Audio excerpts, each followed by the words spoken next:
در کمیساریات حربی ناحیه میر سید علی حمدانی دعوت تیرماهی جوانان به صف قواهای مسلح تاجیکستان ادامه دارد. این نوبت 35 نفر جوانان بعد ختم کورس کوتاه مدت رانندگی برای ادای قرض شهروندی به خدمت حربی سفربر می‌گردند. شکرانه استقلالیت، شکرانه آزادی، ما امروز جوانان به صف قوای مسلح جمهوری تاجیکستان دعوت شدیم.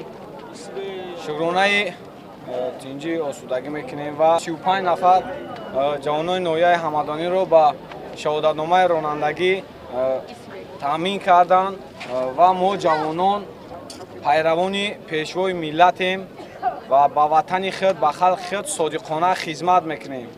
مراسم گسیل نوازکاران در محیط ایدانه دایر گردیده در آن والدان نوازکاران نمایندگان مقامات اجرایی حاکمیت دولتی ناحیه اشتراک داشتند.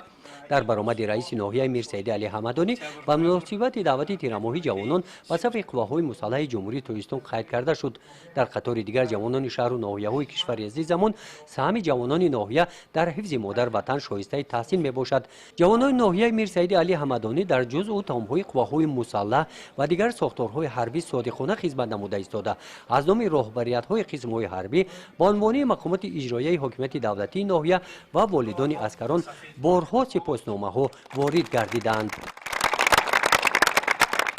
سپس در محیط ایدانه به نوازکاران شهادتنامه ختم کورس رانندگی سپاریده شد. با انجام چاره‌بینی نوازکاران برای ادای خدمت حربی به قسم‌های حربی گسیل کرده شدند. گزارش خواجه نظریف خدای نظر ظهوروف از ناحیه میر سید علی حمدانی برای برنامه اطلاعاتی نوید.